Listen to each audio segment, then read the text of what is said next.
They crossed the bridge into the speech pathology literature. And by their own mention, this was the first paper on neurodynamic technique that was applied to the speech pathology type of a diagnosis in this particular paper. And what I'm going to do is I'm going to move them forward ever so slightly. And I'm simply going to work through her hands, coming up almost underneath the zygoma. We can't obviously get under there, but this whole area in here, if you take a look at just one hand for a second, I've got contact from that base of tongue down to the hyoid, down through the entire thyroid cartilage, down through the cricothyroid joint region. So the first thing I do when I touch a person's tongue is I don't do anything.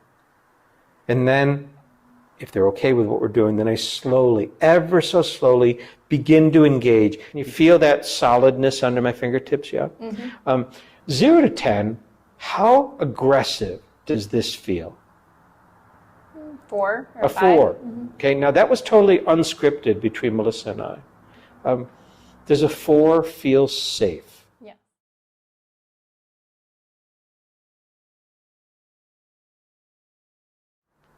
The concept of simply putting your hands on somebody can be impactful without you feeling like you're doing anything. There's times when I put my hands on a patient and they'll say the equivalent of, oh, that's almost too much right there. And there's times when I put my hands on a patient and they're saying, you're not doing anything, you need to do something. But the first thing I'll do is to do nothing before we start to do anything. It gives my patient a sense of safety and control in the process too, that I'm not going to simply start beating them up like some therapists do or some patients expect to be treated, right? Lift yourself right up. And you can come in like that. Now go ahead and get your elbows out of the way. Good. For the beginner, that seems to be the easiest way to accomplish this technique. First thing I'm going to do is nothing, meaning first thing I'm going to do is just put my hands on them. Does this feel okay to you? Yeah. What I want to do now is ever so gently begin to twist you, to rotate you. Okay.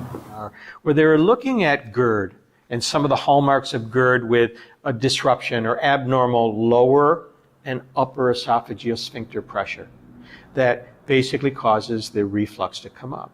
And what they found in this study was that when the clinician did neck traction combined with what they call trunk stabilization, which is just some intervention down to the lower part of the rib and the diaphragm region, when you did that for even a short period of time, those upper and lower esophageal sphincter pressures normalized.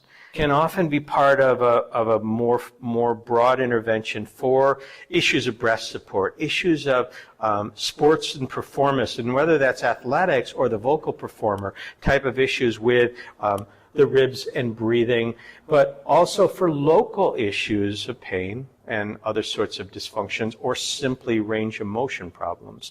Just like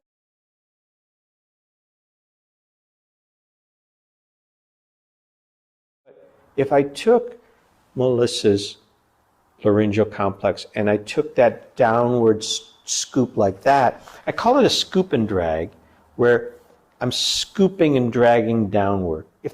I'm doing something that I often do, what's called the waterfall, basically bringing, instead of just pulling the shoulder back, I'm bringing the skin and the soft tissue and the nerves and everything else up and over. That as I press down toward Melissa's hips or slightly lateral, if you think for a moment of origin and insertion of the omohyoid, originating up at the hyoid and terminating down here at the upper border of the scapula, I want to make sure that my patient is willing and able and understands that I need their feedback.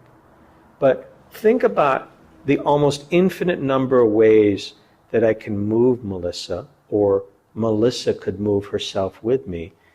We can start playing around, comparing and contrasting. I started that. Melissa, help me help you.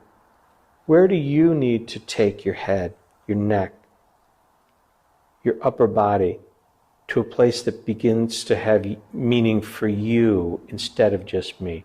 Find the thyroid notch, move just above it into the thyrohyoid membrane, and then try and approximate that area from one side behind, one side in front. Now, that's a very different feeling than just doing the pinch often, because you're getting a lot more into this area here. The thumb could be an active participant, or it might be just sort of pinning and holding the floor of the mouth in that way.